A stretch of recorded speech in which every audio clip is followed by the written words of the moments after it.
olunaku olwaleero ng'ennaku z'omwezi 8 omwezi ogwamukulukusa bitungotungo oba Okitoba mu Lunyaanyimbe eddaaza 2024 lwe giweze emyaka 62 beddu kasookedde obwakabaka bwa Buganda bwe bufuna obwetwaze omwaka gwa 1962 omwezi era gwali gwamukulukusa bitungotungo ennaku z'omwezi zaalinga 8 obwakabaka bwa Buganda okusinziira mu byafaayo bwe bwakabaka obusinga okuba obw'amaanyi era obuganzi mu ggwanga lyattu Uganda ate bajjajjaffe abaaliwo ebiro ebyo nga ffe tetunaba kusenga ku sseŋŋendo nnabulamu naddala mu kyasa eky'e18 n'eky'e19 kigambibwa nti obwakabaka bwa Buganda bwe bwali businga okuba obw'amaanyi ku lukalu lw'omwana w'omuddugavu ng'ofubutuka mu buvanjuba era obwakabaka bwa Buganda bukulungudde emyaka nkuyanja nga bwe buli mu mbeera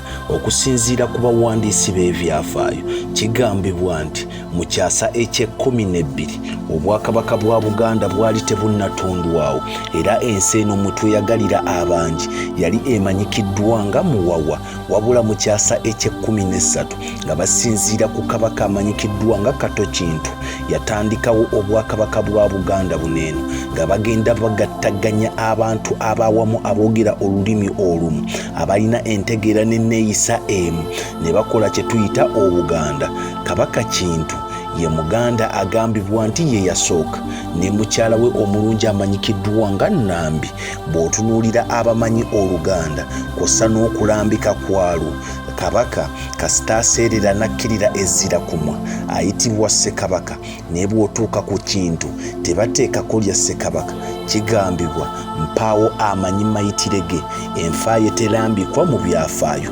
yabula bubuzi era kiwanuuzibwa gyali mulamu ne bw'obeeraawo n'obaako ekintu kye weekanga ogamba ndabye Kintu nga kiwanuuzibwa oba kisimbulizibwa ku kabaka oyo eyabula. Olunaku olwaleero enteekateeka ez'okukuza ameefuga ga Buganda zigenda kuyindira mu ssaza lya Ssaabasajja Kabaka ery'Ekyaggwe mu disitulikiti emanyikiddwa nga eya Buyukwe mu constituency emanyikiddwa nga Njeru municipality mu ggombolola erimanyikiddwa nga Nnyenga ku kaalo Amatendo Nnyenga bodda mu nnambika ya Buganda eggombolola baliyita Mutuba 5 Nnyenga ng'era omwami wa Ssaabasajja Kabaka amuyambako Oliramula amanyikiddwa nga Mituba 5 ng'amannya ge ye Ssennyonga Benoni Sseŋŋonzi. Enteekateeka gye zigenda okuyindira era omugenyi omukulu ye Oweekitiibwa Charles Peter Mayiga ng'ono ye mukuumaddamula w'obwakabaka bwattu Buganda era nga enteekateeka zigenda tandikira mu ggombolola ly'e Wakisi